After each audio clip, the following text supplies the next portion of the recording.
now. What's up, hybrids? Welcome back to another episode of the Fandom Hybrid Podcast. This is Hanako, and I am here with Michele, and we are discussing Season 6, Episode 6 of Outlander, the very explosive episode. Yes. Hello. So, how do you feel about Malva Christie now? Well, okay, I don't feel like her dad should fall off the horse. If she does something, maybe she needs to fall off the horse. I remember when this episode aired, I just kept looking at it. I said, boy, I know Michele got some stuff to say. I mean, she turned quickly, and I'm like, I know she didn't do this. No, this is not what I was expecting at all. You said it was going to be some drama. That's not the drama I was expecting. Yeah. So it really was a surprise. Man, let me tell you, I was wondering how they were going to do it in the show because, like I said, I knew what was happening because I've read that part in the book, and they didn't disappoint. Like, nope. When I say she played this role to a T, because up until this episode, you know, she gave off this kind of naive, a little bit immature type persona. And then just in the last episode, we've seen that kind of start to shift. Yes. With her being found in the meeting hall or church and blackmailing Roger, and then seeing what she was doing with the Sin Eater. It's kind of like, oh, okay, this is quite a turn. And then it's like she completed that turn in this episode. And it's just kind of like, yes, you know, Claire's dreams, her feverish dreams were trying to warn her there's a snake in your house. It was now. And it's she went to poisoning Claire and her dad because she poisoned them. She had to have. Because especially their illness was so different than everyone on the Ridge illness. Right. Everybody else had dysentery. And Claire and Tom did not.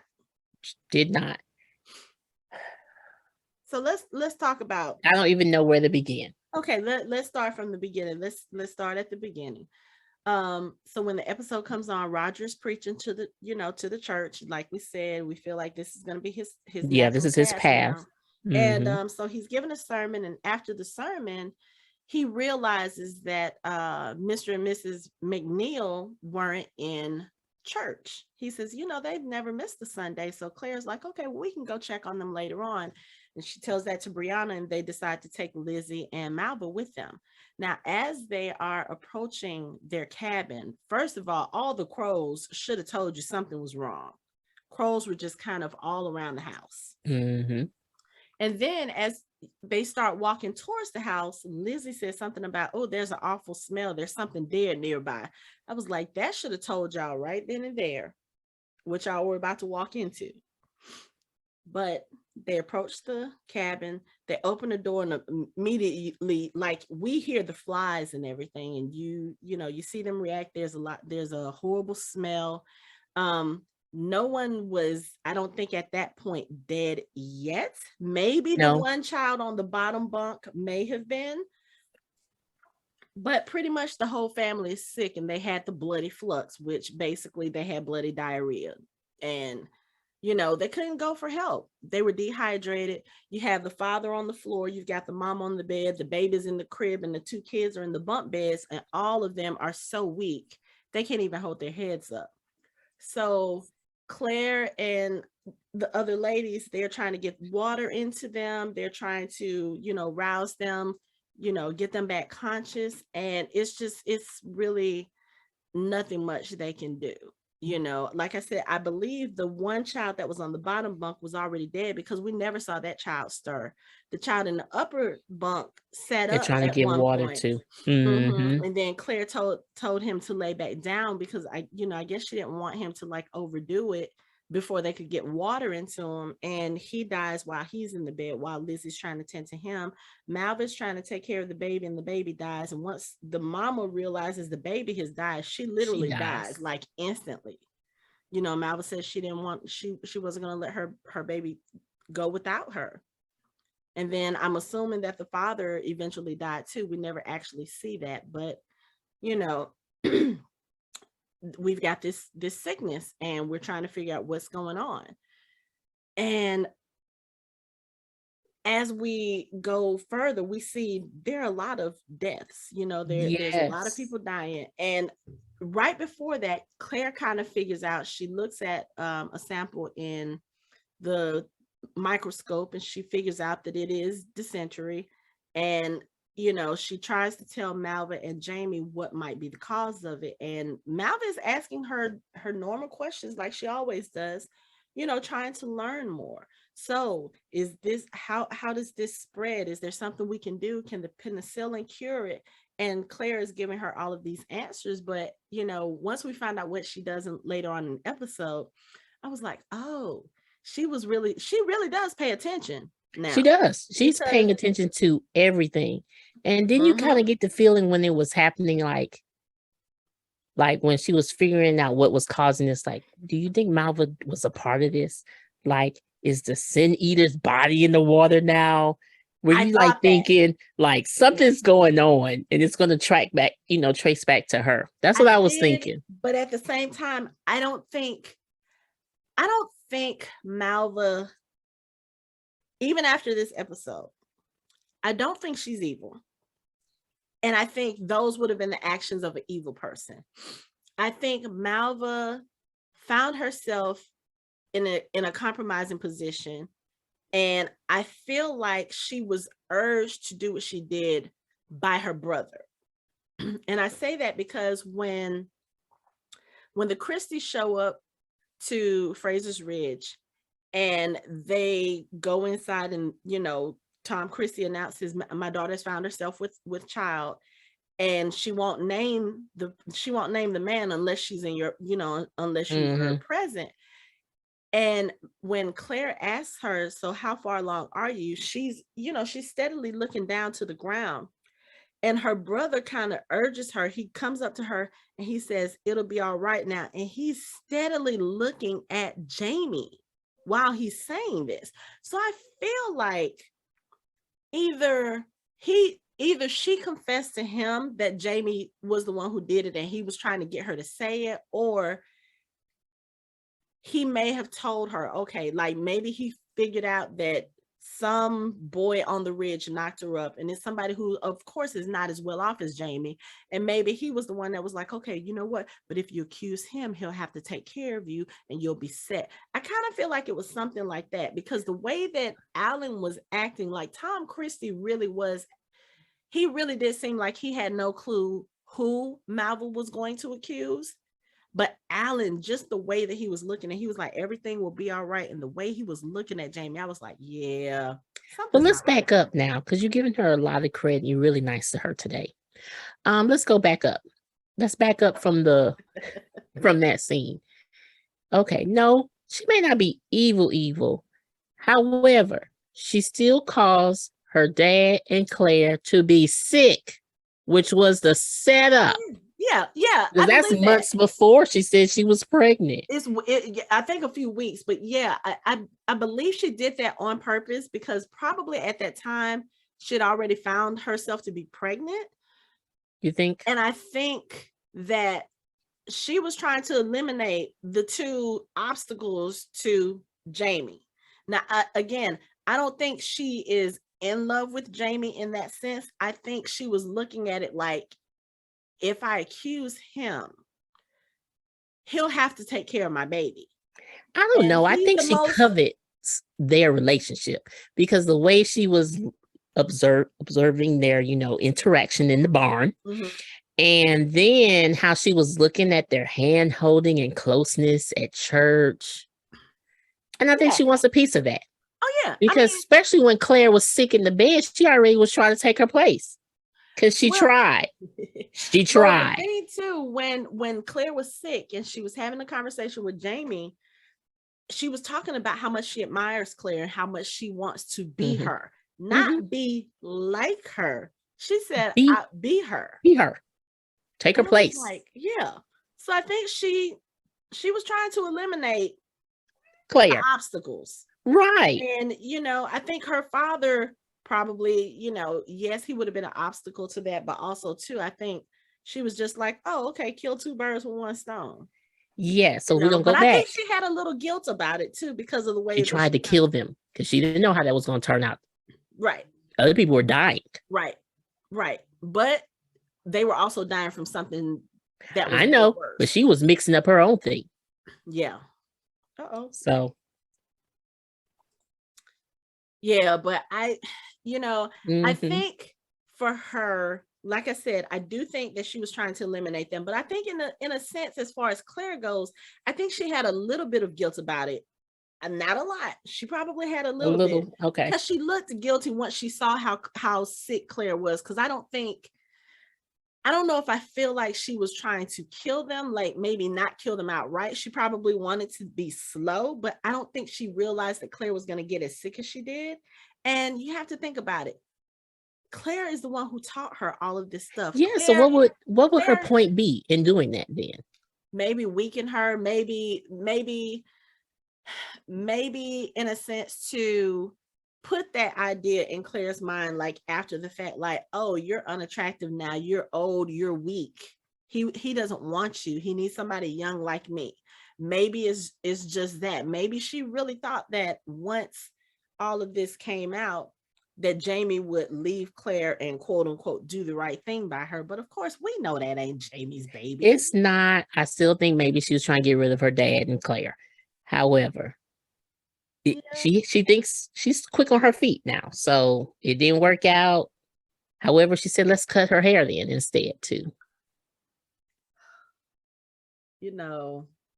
Wait, we'll I was pretty upset about that. Girl, that's the first thing when Claire wakes up and she's like, what? I was like, oh, she did cut her hair. Mm-hmm. But and at any point, have you ever seen Claire in surgery cut hair? So you can't use that excuse, oh, you had a fever. And then second of all, you wait till everyone leaves. Right. And get Miss Bug of all people to help you. Yeah. You don't even wait till her daughter comes back. Brianna, do you think it may be a good idea to cut her hair, with the fever, Because Brianna would have whooped her ass. Yeah, I would have said, hell no, bitch, we ain't cutting her hair. That has nothing to do with her being sick. But we can chalk that up to the ignorance of the time. Because no, we can chalk that up. She knew what she was doing. I mean, I would say that. I would say yeah, she knew what she was doing. She knew what she was doing, but also the ignorance of the time. I mean, this is still the time when they did the bloodletting, thinking that would cure people from disease. Mm-hmm. So who knows? Malva may have thought in the back of her mind, okay, because if you looked at the scenes before it, Claire was doing a lot of sweating, a lot of it, and her hair was literally soaked from the amount of sweat. So I would say, even just for the benefit of the doubt, maybe she thought that would help. Now, for her to butcher it the way that she did, that she did on purpose. Yeah, she did. That she did on purpose, but and blame. We thought it was going to be for the fever. Roger was like, when she asked him, she was like, I don't want Jamie to see me like this. And he was like, he already saw, he saw it. And she was like, well, what did he say? He didn't say anything. He just cried. I was like, oh, because Jamie loved her hair. Yes. But I mean, you think about the episode when they got married and when she was finally allowing him to touch her, and they were learning to be intimate with each other. He just kept fingering her curls. That was where the whole nickname on Nia Down came from. My brown hair at last. And it was just like, yeah, she was trying to make it so that Claire wasn't attractive anymore, at least in her mind. But, and I mean, because in the times, a woman with short hair, I mean, think about it, when Jamie, sees her and they actually talk after Claire has recovered, you know, he's like, would you consider wearing a cap? And she was like, absolutely not. Because Yeah, in because you Mr. know, Christie was like that too. Like, whoa, cover that up. yeah, a woman with short hairs. Yeah. I'm like, yeah, it's your daughter's fault. But like Claire said, I would have thought that you'd have been glad that I'm not like, you know, just showing off my womanly locks or my flowy locks all Mm-hmm. around the place. But you know, this Tom Christie anyway. But Malva. So yeah, she accuses Jamie of being the father of her child. You know, she finds herself pregnant. And here's the other thing. So when the Christies actually came up to the house, you had Brianna and Roger and Jamie and Claire, because Jamie was actually getting ready to go to town Mm-hmm. because he was going to a meeting for the Sons of Liberty. And when they pulled up, Ian and Rollo were sitting on the side. Did you see the way Ian was looking at her? He was looking at her like, I won't say with worry, but I was like, oh, something that happened between them. Yeah. I mean, think about it. She was free. And she was very flirty with him. So, and we said A this a few couple episodes ago, episodes ago. yes. Yes. And I was like, I wasn't liking how that was going. Right. But the way he was looking at her, and she wouldn't look at him. She wouldn't look at him.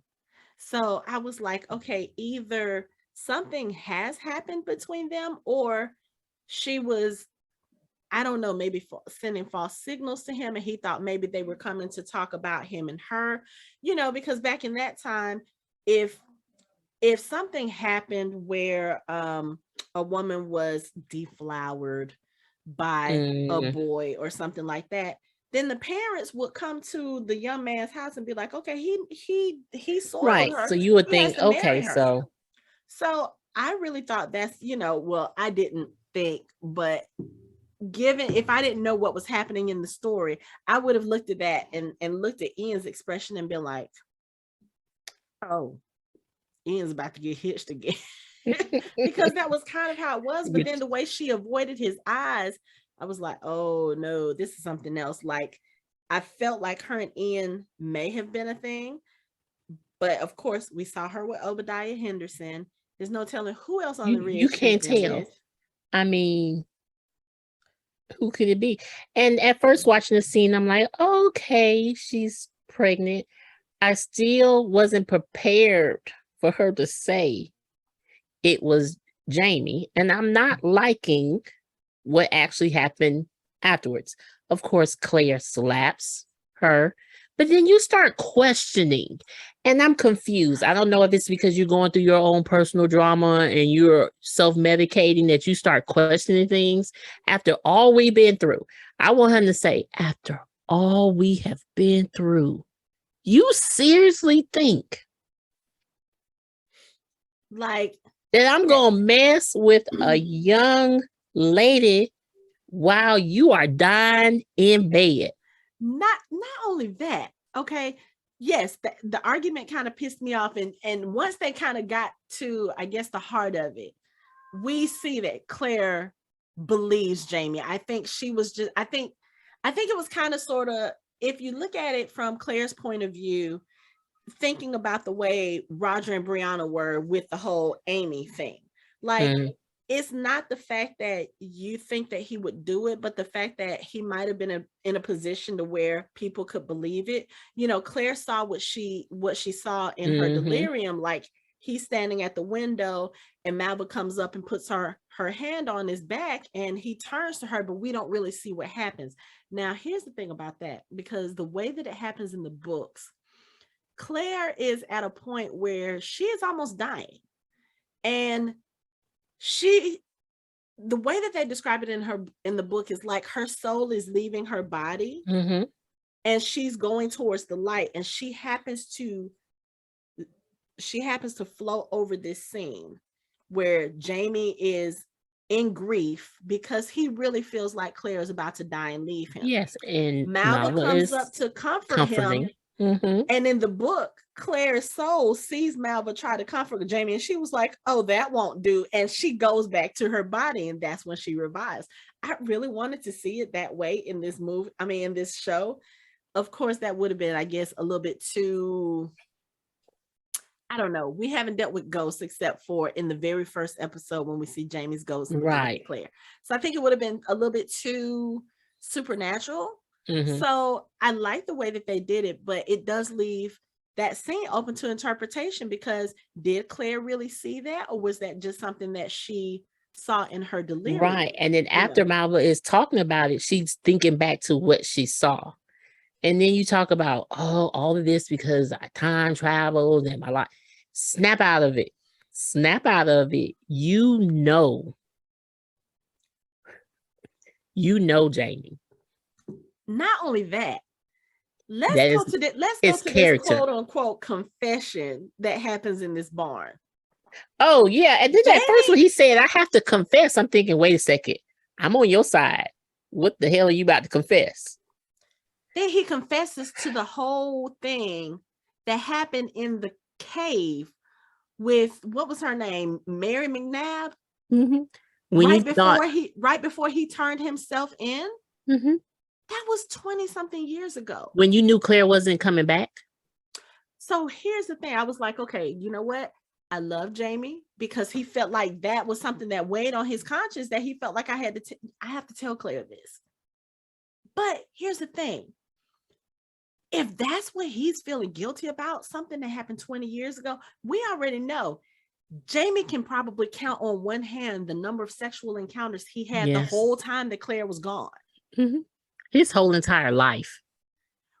Well, that too, because I mean, it's mainly been Claire. But after Claire left, there was Mary McNabb. Mm-hmm. There was Geneva Dunsany, and that was a blackmail situation. Mm-hmm. And then there was Leary, and he, even by his own admission, there wasn't much there because of the trauma that she went through with her ex-husband. Mm-hmm. She wouldn't allow him to touch her. So my thing is, anybody who knows Jamie and Claire, which obviously the Christies don't know them that well, Jamie wouldn't even, quote unquote, cheat on his wife the whole time that he thought that she was in the future and was never going to see her again. You really think he about to mess with some young chick while she in the next bed dying? Did you see Jamie's face every time he was near her bedside? That man looked like he was about to break down. Like, if this bitch leave me, I'm crawling to bed with her and I'm going with her. He's not trying to set up another life. No. And he said as much. He was like, you tried to die on me, didn't you? That's not allowed. He was like, you cannot die on me. So if he didn't even cheat on her when she was gone, in the future, unobtainable, untouchable, you really think he about to cheat on her while she in the next room, possibly dying? You know what, Malva Christie, I don't know who's coaching you on this stuff, but you obviously, there are some things you don't pay attention to. Right. Like, yes, you could pay attention to all the medical stuff and you can get all of that. But when it comes to relationships between people, it's very obvious you don't know shit about relationships. She doesn't. However, I still feel like this trauma and self-medication that Claire is doing is, I'm trying to find the right words, and I know people have felt. I bet you she won't be doing that shit no more. Right, and I know it's like you're not present, because if you were present in the moment and present during this time, I know you're still coming back from an illness, but if you were truly present, your first thought was, "Oh my goodness, if I didn't time travel," and she did have a little bit of doubt. I'm sorry, she did. And she carried that conversation. That's why he confessed into a relationship about 20-some years ago. Yeah. This is hindering, and that's when it becomes a problem. When people are self-medicating and it started to hinder their day-to-day lives. This is starting to hinder your judgment and your awareness of what is going on. And then finally she gets it like, no, he didn't do it. And then I'm also mad at Brianna too. Because what you questioning? And I know how y'all feel about Frank. But that situation with Frank is a different story too. You can't say the man is cheating when Claire says, I'm sorry, I don't want you. You do your own thing. Just don't bring her to the birthday party. That's what he did wrong. He brought the girl to the birthday party. Or graduation. I forgot what it was. What was it? It was Claire. It was Claire's graduation. Well, Graduation. it wasn't even the party. They were gathered at the house because they were going to her graduation celebration at a restaurant. And Sandy showed up before they left. Yeah, But see, Brianna doesn't know the relationship that her mom and dad had. I think she probably knows now as an adult, because I think once she started having questions about it, maybe Claire opened up to her a little bit about it. Especially now that she knows that Sandy was there. And I mean, she still feels like he betrayed, but he didn't really betray your mom. Your mom kind of, it was an awkward situation. It was. You know what I'm saying? It's a lot of gray.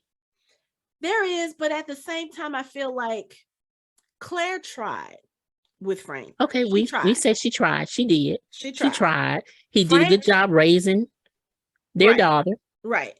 But he still needed love. And I get that, but Frank also put Claire in an impossible situation, I feel like, because you know that she loved this other man and you forbade her to ever talk about that experience again. Yes, but that's how back then no one's going to talk about that. No one's going to go to therapy about that. I know, but however, Claire has Jamie in her mind all the time. So then she's cheating too. I know. Just not with somebody in real life. I'm just saying we put a lot on Frank, and in this situation, it's a lot of gray, because I don't feel like, I'm sorry, I can't be in a marriage, and maybe I forced this marriage where I did love the person I'm with. They don't love me. We're not gonna never make a connection again, but I'm supposed to walk around here faithful where they having lovely fantasies in their head every day, and I'm supposed to be the good person, and I'll just wait until we officially get a divorce. He needs to find love too, because Claire's not gonna love him. I understand that, and I remember when they had the conversation about, we said we'd be discreet, and I understand that. He was wrong though about the graduation. Though he was wrong. I'm just saying that was wrong. She shouldn't have came to the party, right? And then however, I also think if it was going to be something like that, like if Frank really was that serious about Sandy, like we saw the episodes right before his death where he told Claire, he was like, yeah, I'm planning on marrying her and we're going to go back to the UK. Like that should not have been a conversation that you had with her in anger. That was something that should have been discussed. Like once you knew, okay, this is going to be serious, you should have sat down and had a conversation with Claire and be like, okay, look, we need to figure this out. We need to do this. And I mean, Claire even offered at one point. He was like, no. So I don't know. No, I think he was waiting. Very ambivalent about Frank. I know. And I think, well, yeah, because he also knew stuff, and he that's a side note. So yes. I'm just saying that's a side note.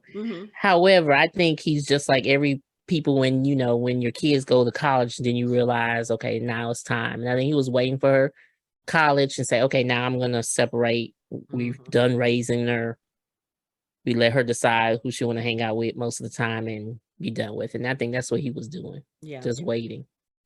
Yeah. And stuff. So, but I like how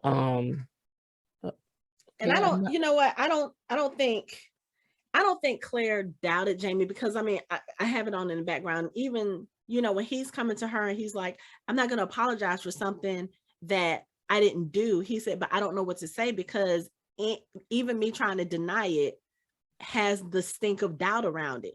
And she says to him, she was like, well, what kind of faith is that you have in me that you think I would doubt you?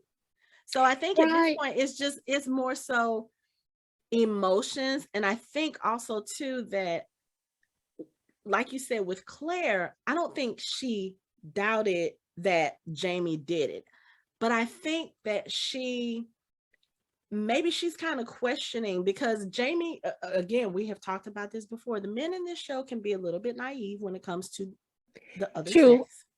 I'm still gonna hang And on high that for a split second when she went back and saw the image of them at the window, I said for a mhm, second, mhm, she was like, and right. then it took her far to the left because she should have said, what are we gonna do? But Mhm. she went off to again. I did this because of love and I understand it's a lot. It's a lot. You've been dealing with a lot. That's why I said she's not really clear minded. Mm-mm. But yeah, for her to go to that whole, and she did this in what was it, season 4 when she went back. And after all the stuff happened and she found out about the marriage to Leary and everything, when she was telling him, maybe I shouldn't have come back, I'm not supposed to be here, you know, maybe this was a mistake. And you saw that she was kind of doubting herself back then, and it was just because she was hurt from finding out about him, being married. And this is the thing I would say about Jamie. Like, Jamie, he does hold stuff back because he doesn't want to, I guess he doesn't want to hurt her, or he doesn't want to make her upset. But one thing Jamie has to remember is that him and Claire have been through everything together. Yes, they And have. so even with the things that are doubtful, and he's like, oh, I don't know if she would understand, Jamie needs to go ahead and start opening his mouth and not waiting like 20 years and then feeling like, oh, this is what I need to confess to. Do no. Why would you need to confess to that? I mean, granted, it's nice that you told Claire because there is that openness and they know about each other's, like, everything that each other has been through. But it was just kind of, I don't know. It was just, I felt like it was a weird place for that confession to take place because, again, it was so, it didn't have anything to do with the situation at hand. And I guess he was doing that just to make her feel like, just in case she had a little bit of doubt, to know that I will tell you anything I do. Right. However, yeah, why are you waiting 20 years to tell me that? You could have told me that when I came back last Right. time and we were laying in bed talking Right. But he's talking about him about being previous upset. lovers. You could have mentioned that. Right. You want to bring it up now. Right. And you know what did not help this situation is that Malva described his body. And the first time that I watched it, I was so confused. Like, how would she know about the scars and about the birthmark? And then I forgot about when I went back and rewatched the episode where she saw them in the barn. Yeah, she was There watching. was a moment where they turned because Jamie was getting ready to lay Claire down on the hell base. So you could see his back. And I was like, oh. And she saw his, so confused. And she saw his front. So right. I was like, oh damn. I knew where it came from, but then they're confused because they don't know that she saw them. No. So that's why Claire's like, that's why I said there was a moment, because you're like, well, how does she know his body? But I don't know. I know you know who the father of the baby is. I do. But I don't know. It's kind of like, again, you have to wonder where Malva's mind is. Because, again, like I said, anybody who knows Jamie and Claire knows of the bond between them and knows that there is no way in hell Jamie would do that to Claire, especially not in their house. Hell no. While she's dying. Here's the thing, while she's dying. Yeah. So, but then they don't know what kind of character he is, because first of all, if she was pregnant and he did do this, maybe he was drunk or something. If he did, he's a stand-up type of guy, so he would take responsibility. Right. But, however, his nephew did have a relationship with her. See, and like I said, when she showed up at the house and the way Ian was looking at her, I felt like either something was there or he was hoping something was there. And he was just trying to figure out what was going on. And then when Ian comes to Claire and gives that confession, I was like, oh, this shit just got muddier and muddier. Right. And the thing about it is that he wants a family. So I felt bad for him. I'm like, and he's ready to marry her. But shit, you don't know who the father of this baby is.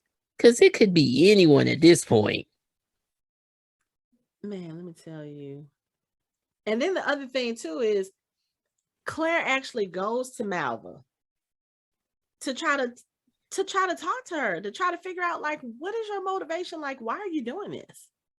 You know, and I feel like she's really trying to get Malva to open up. And you can see, like I said, when Malva is talking to her, and I'm looking at this now, you know, Malva is on the defensive. Yeah, so you came down here so you can call me a whore. And Claire's like, I don't think you're a whore. I wouldn't call you that. And she was like, what other kind of woman would spread her legs for a married man? And Claire was like, I think you made a mistake, but I don't think it was with my husband. And she's trying to help her. Right. Because she's like, look, I believe him. There is no way that he would do that. She was like, we have been through things that you couldn't ever understand. She was like, and this will not break us, but I need you to be honest and tell me what's going on so I can help you. And I feel like, again, this is where I feel like Alan is manipulating the situation to try to help his sister out. It almost seems like she's about to confess to Claire, or it almost seems like she's going to open up, especially when Claire's like, look, I care about you. And I see that you are a clever young woman. And, you know, she's still telling Malva, look, you are still a woman of worth. I just need you to be honest about what happened. She was like, I care about you and I care about what happens to you. And you can tell Malva she's starting to break down. She's starting to break down. And I feel like if Alan hadn't have showed up, the truth would have came out. She would have told her, because when Claire goes over to her and she grabs her and she turns her around, and Malva like almost embraces her, here comes Alan at the fucking house. And of course, Malva goes back into her blah, blah, blah. I feel like Alan is manipulating this situation. Like, again, he either knows who the father is and knows that that person will not be able to care for her and her baby, or maybe she was messing with another married man who definitely would not be able to care for her and her baby, or he doesn't know who it is, but he's like, okay, you know what? I see an opportunity for you to make sure you and your child are taken care of. But I feel like he's the father of the baby. Well, I don't know. It's just I don't know. Just the looks in the house. Let's look out here. Is so good. I don't know. I'm starting to question him. So that's or. That's just a theory. I'm not quite sure. I don't really know. That's the thing about it. If they did it very well with her finding her in the church with, was it Henderson? Yep. And then Ian. So now I'm like really confused. It could be one of them, or your brother, or someone else. But here's the crazy thing. When the townsfolk are walking through the woods and they're talking about, Frasers sitting here talking to us about our morals and he's sowing oats of his own. Henderson was the one who was saying that mess. That's why Ian got in his ass. But I was like, so I don't know. This is going to be really good to find out who that father is. Because clearly the father is also the well, about that. So we'll get to that. But you know, when Ian goes to the garden to talk to Claire, you know, she's at the garden, and of course she starts seeing Lionel Brown again, which again, I'm so sick of this part of the story. I'm really tired of seeing him. But you know, Ian goes to her and basically confesses that, you know, that could be my baby. I'm just like, oh my goodness. And he wants it to be, and he wants to marry her. No, so Ian, you deserve so much better. He does so much better. But so at some point before this show ends, I need him to find a wife and have a child. Mm-hmm. I need for that to happen. I need for him to be at peace. Right. And not with her. Right. Well, now it can't be. Well, well, so, Claire is going about her business, and, the townsfolk are gossiping. They're talking about things. And so, she's in her surgery, and she's having this little bit of despair, this moment of doubt and everything. And, she again sees Lionel Brown in her surgery again, and she starts hearing him, and then she sees him, and she goes to look outside to try to figure out what's going on, and she sees that Malva is coming towards the house, and she closes the door and locks it. She's like, nope, I don't feel like dealing with this. She goes to grab her ether, and she takes it, and she passes out. And of course, while she passes out, you can hear somebody knocking on the door, Mrs. Claire, or Mrs. Fraser, and she starts having some visions while she's under the ether. So I'm pretty sure she took way more than she was supposed to. Yes. But she has the visions of Lionel Brown, and then she has visions of Malva. And like I said earlier, Malva is just sitting there taunting her about how she's old and she's not attractive and he wouldn't want her anymore and all this other stuff. And in this vision, Claire is basically like, stay away from me and my husband or I'm gonna kill you. And she's got like the little knife or whatever. And then she wakes up. So I'm like, okay, Claire, I'm gonna need you to really lay off this fucking ether. Like, this is too much. I think she will not be using it anymore. She will not be using it after anymore. This episode, because Claire goes out. She has hit rock bottom to the garden, and as she is gardening, she looks over and she finds Malva's body. Malva has had her throat slit, and it's obvious she has been dead at least for a little while because her skin has started taking on this grayish pallor.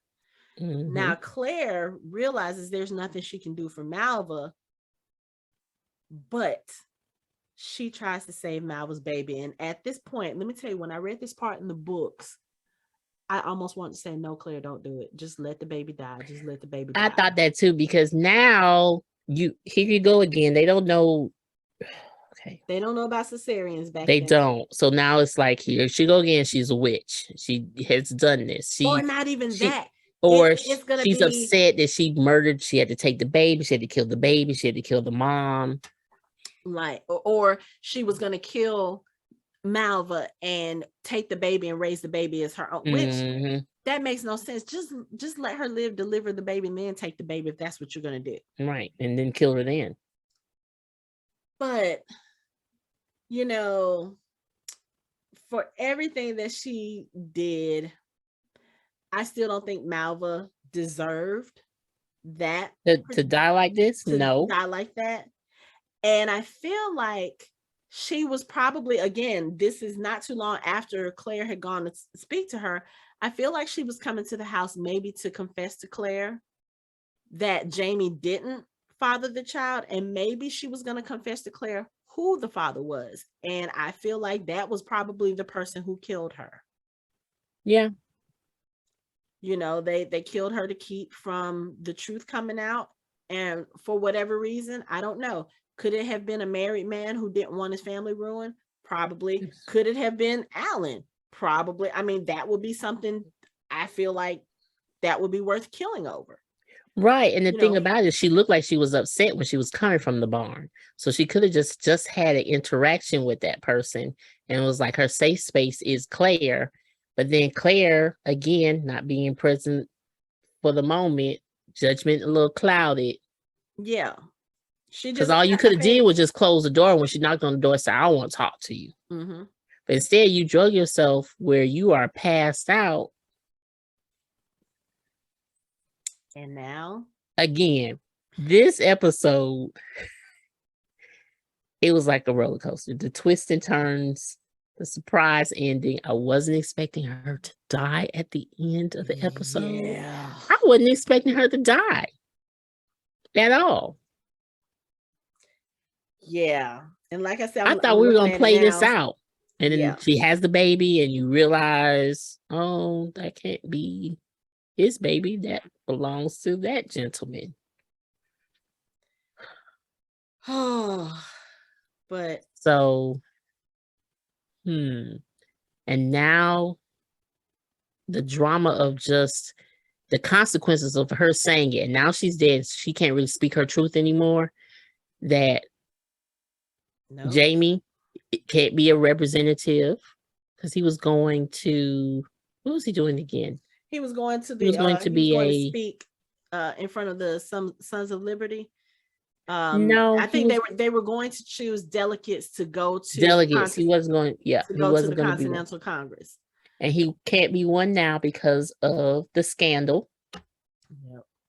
Everyone's looking at Claire sideways. But when I tell you that scene where she tried to save that baby, oh, that broke my heart. Because regardless of what happened with everything, again, like I said, I feel like Claire still cared about Malva. I think she understood Malva was in a position where somebody was manipulating her to say those things. I think, because aside from that, Malva, from the time we met her, she never gave any indication that she had that in her.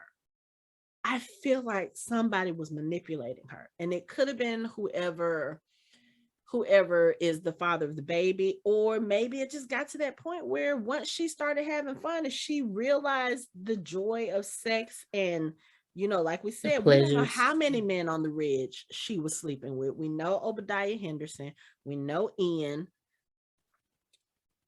possibly a third. I mean, it could be more. But even so, one of those two guys could have been the father of her baby. But especially if she never said anything, because obviously she didn't say anything to Ian about it. The first time Ian heard about her being pregnant was when she accused Jamie. So it could have easily have been Ian's baby. It could have easily have been Obadiah Henderson's. It could have been anybody else's. And her being in that position, again, like you said, she's young, she's unwed. She has Tom Christie for a father. Yeah, I'm about to say you have Tom Christie as a dad. So she probably panicked and was trying to figure out what she was going to do. And like I said, I feel like her brother was there. Okay, because we've seen it before when their father is, spanking her, or when he's berating her. It's almost like Alan wants to say something to him, but he's scared of his father, but he doesn't like the way Tom treats Malva.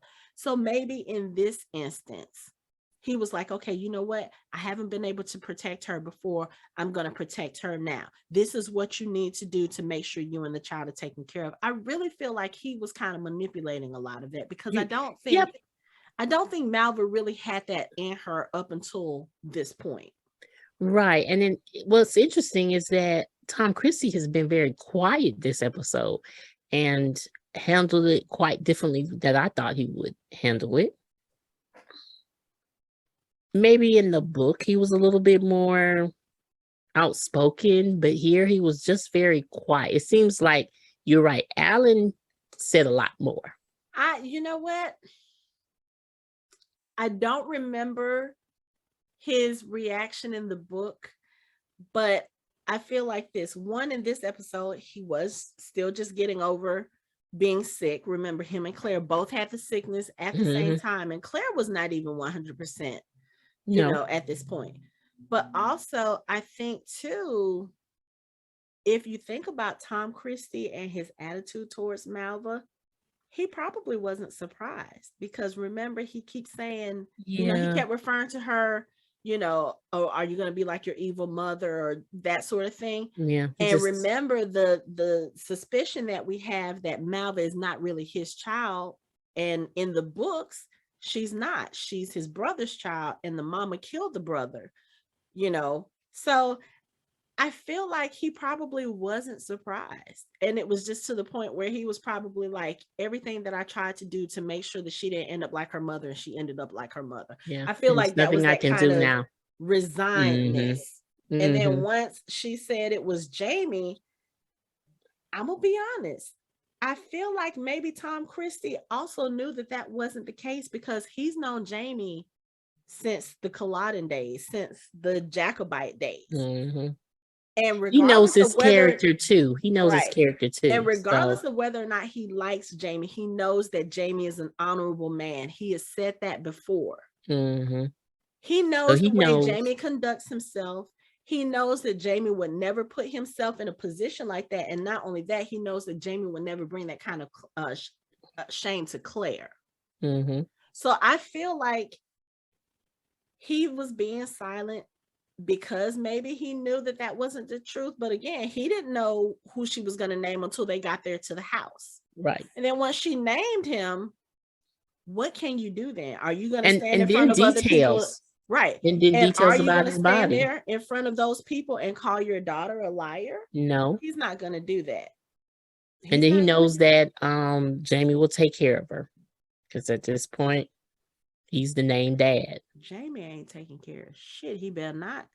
Well, now, I mean, the yeah, sad part is I think he would do it, even though he's not the father. I would hope not, because if you do it, that's all but admitting to everybody else. I know, but even Claire is willing to like take care of her and help her out. So I don't.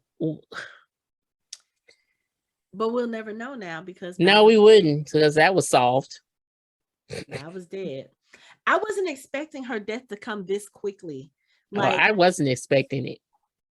Yeah. At all. I thought that it would come a little bit, but as you can see, at the time of her death, she was very pregnant. She was very pregnant. So obviously this is taking place over a course of months. Because like I said, I feel like when all the sickness started going down, I feel like she was already pregnant at that point. And then you can tell it's been months because they have Claire like hair growing back.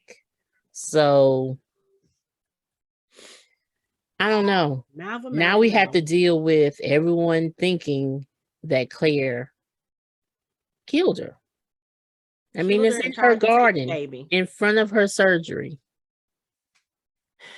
And tried to take the baby. So yeah, that's about to be some mess. And then normal people, when you hear this gossip, you will believe it. Like, oh, she had an affair with. Especially because most of those people, the Fisher folk, they don't really know Jamie like that anyway. Yeah, so Mr. Fraser, she had an affair, so Mrs. Fraser was upset about it and killed her out in the garden. Like Claire would be really stupid enough to kill somebody in her. But that's us in our logical brains talking. We like, already seriously, see the Fisher folk. Like really seriously, right in front of my surgery, in front of the barn. Like, you don't think I would take her out in the woods? In my garden where I grow my herbs and like, my why would vegetables. I do that? Why would I taint my? But like I said, we have more sense than the Fisher folk do. So just poison her. If she wanted to kill her, she would have poisoned her. Not.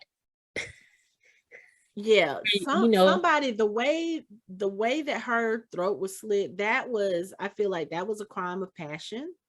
Or that was a crime of anger. That was somebody trying to keep her silent. And I think they knew she was about to crack. Yeah. They knew she was about to tell. So Claire. And then how do you eliminate your other problem? Kill her right there in the garden. Kill her right there in front of Claire's house. And then that way, either Claire or Jamie would be blamed for it. And not you. And that'll take care of itself. Whoever did it probably will never be exposed. I know from the books that that's not the case, but I don't, again, they may change things up for the show. We don't know how they're going to do it. I will say this. I don't think they're going to get to it in this season because we only have 2 more episodes.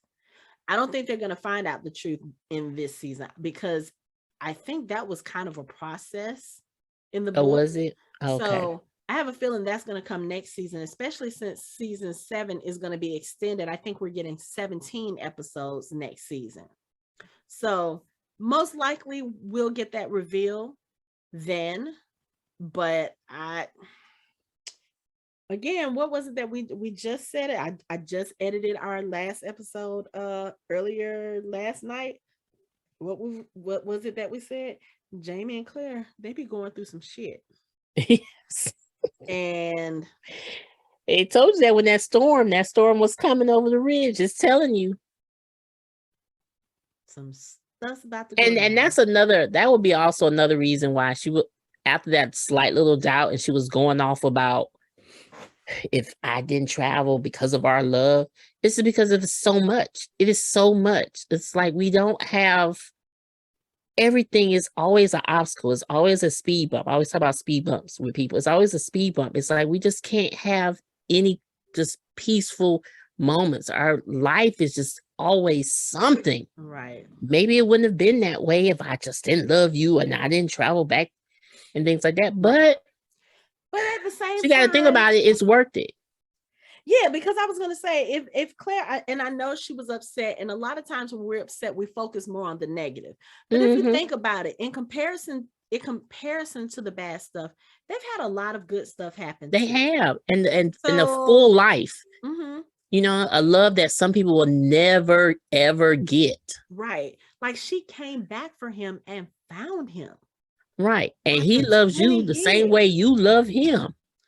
Right. And then not only that, then your daughter came to find you. So he gets a chance to meet this daughter he never, ever thought he would get a chance to meet. And then her love of her life follows her. So now you have your daughter and her husband, and you have this grandchild, and you have another grandchild on the way. And then you have Fergus and his full family. So there's still a lot of good that has come through their life. They found Myrta again after 20 years, even though he, his story didn't have as happy an ending, but still Myrta was able to find love before he died. They were able to reunite with Jocasta. Jamie hadn't seen Jocasta since he was a child. So there are still some good things that have happened. Right. But they have changed some lives too for the better. So but when that storm hits and all this stuff starts like coming, it's so easy to focus on the negative. But I'm gonna need Claire to put that pessimism up now, because she's gonna have to have her wits about her to get through this.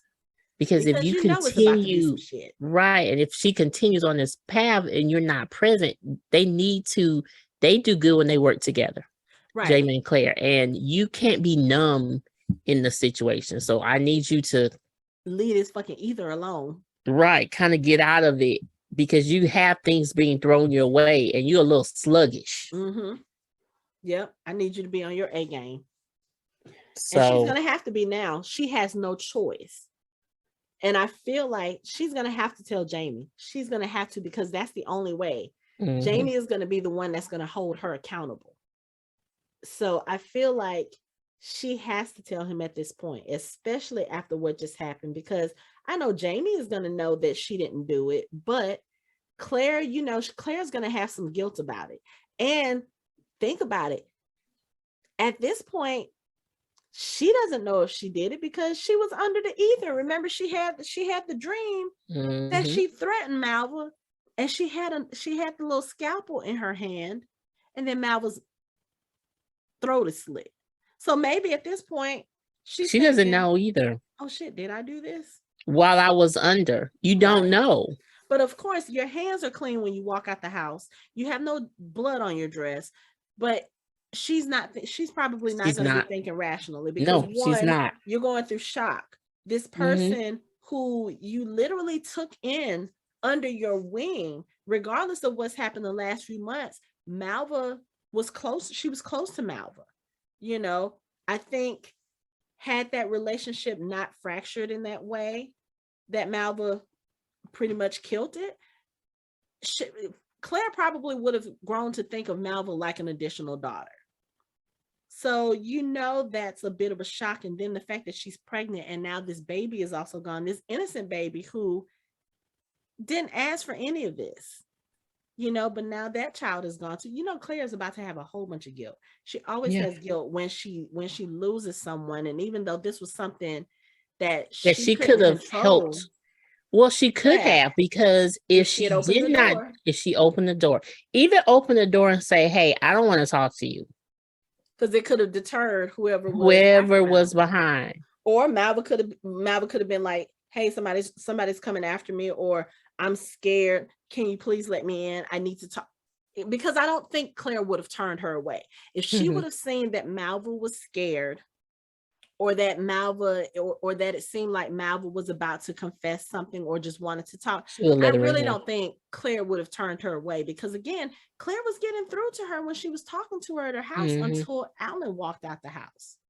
So I don't think Claire would have turned her away. I think if Claire hadn't have been in that panic mode from seeing Lionel Brown when she saw Malva coming up, I don't think she would have locked the door and would have done what she did. She probably would have been like, oh my God, do I really have to deal with this now? But again, like you said, if you look at the way Malva was approaching the house, she was approaching it with some urgency. She was. So That's what I'm I saying. She think Claire just would have had an seen that. interaction with someone. Yeah. So I That think Claire would have seen that, and she would have acted appropriately, and that could have saved Malva's life. But even though she didn't, I still don't blame her for that, because who would want you accuse my husband of getting you pregnant? Why would I want to talk to you? I wouldn't have opened the door either. But that's not how Claire's going to look at it. Claire's going to no. feel some guilt.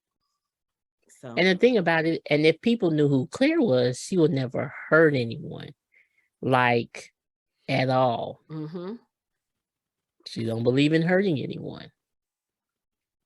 Nope. So, I know this was a lot. it was. But I was like, oh, when it A got lot to in that one point, episode. Like, I literally thought, okay, it's gonna end after her confession and them going back and forth about it. But no, it was I think this episode was like an hour and 11 minutes. So yeah, it was a lot. It was a lot to take in.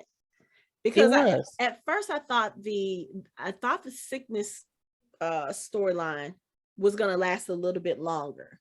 But I'm kind of glad it didn't, because I feel like it would have drug out if that was all we were seeing, was like Claire, going through this sweaty sickness, this fever sickness, and just watching everyone around her react.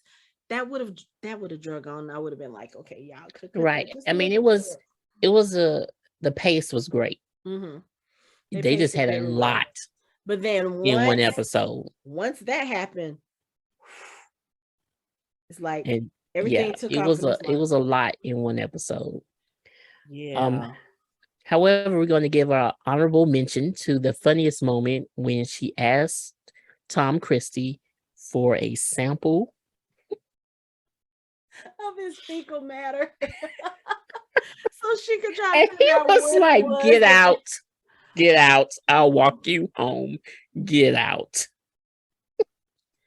Man, let me tell you that the look on his face. First of all, when she walked in and he saw her hair, he was disgusted. And then when she was like, "How are you?" he was like, "Excuse me, you asking me how I'm doing, and you're the one that said." He's like, "You came down here in your enfeebled condition." Like, sit down. He was just so through with her this whole episode. He was just like, "I just don't understand you, woman." And then now you're asking me for a shit sample? Like, really? For my poop? I'm taking you home. He was like, "Get out. We gotta go." And then the other really nice part of the episode, even though we did get to see a fight between Claire and Jamie, but we also got to see a really sweet conversation with them.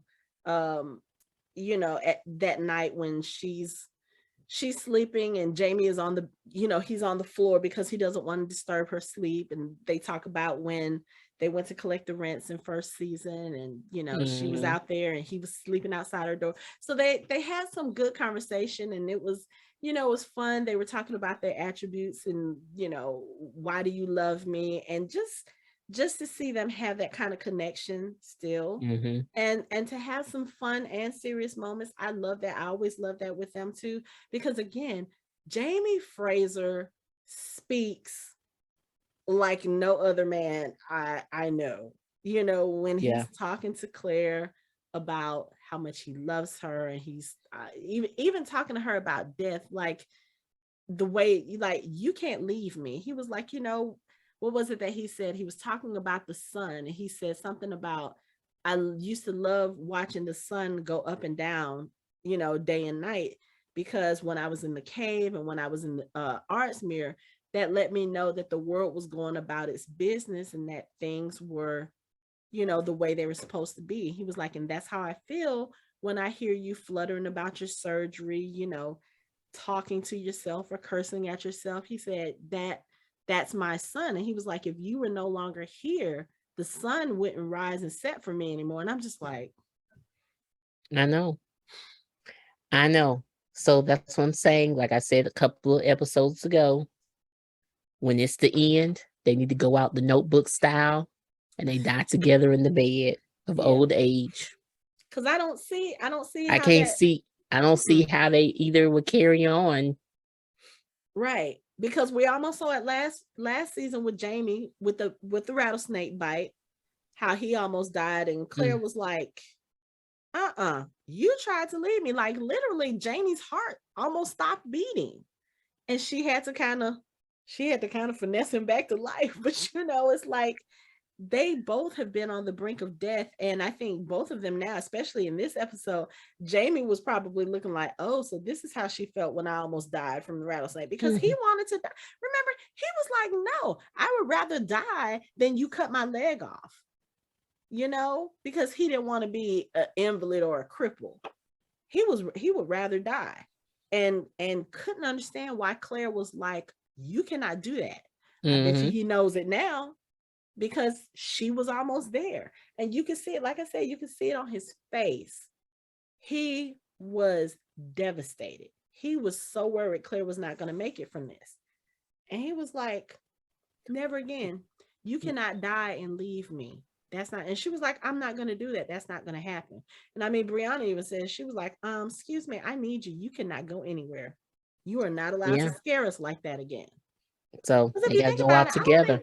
I don't think, except for maybe when she was miscarrying Faith, I don't think we've ever seen Claire sick like that. No, just then. I mean, and that was honestly, that was bad too. Yeah, it was bad. Yeah, but I Because think that's only, she yeah. could have died then. Hmm. Master Raymond took care of that though. Mm-hmm. Yeah. But So I that liked her mentioning him again. I do miss, because again, I do miss that second season. You know, it was new characters, and Master Raymond was one of my favorite characters from back then, and I'm really sad that we haven't seen him. Like, I don't even know if he's actually alive at this point in the books, but I like that little throwback and that little mention of him. mhm. But So okay. I tell you, well, the shit done hit the fan now, Yes, it so has.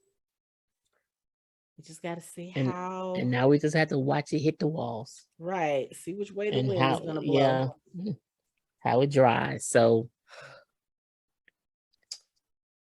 It's about to be some drama. yes. And do we have the title for the next? For the Oh, Sticks and Stones. Hmm. They don't tell me much, Sticks and stones, but they break my bones. I have a feeling that that's probably referencing whatever rumors are about to hit the ridge about Malva's death and what may have caused it or who may have caused mhm. it. And yeah, like I said, Jamie and Claire are they're about to go through a very trying time. They're going to have to be on one page so that they can get through it together, which means Yes, they do. Claire is definitely going to have to confess to Jamie what she's been doing as far as the ether, and she's going to have to stop. She's going to have all of her wits about her so that she can deal with what's about to come, because something tells me a shitstorm is about to happen. And damn Christies, I told you the Christies are causing chaos. I didn't think in this way, but okay. Yeah. I'm here for it. All right. You have any final thoughts on the episode?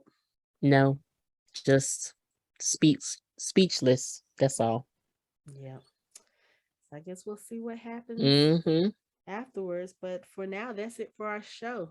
You can find us online at www.fandomhybrid.com. We are on social media on Facebook, Instagram, and Twitter at Fandom Hybrid.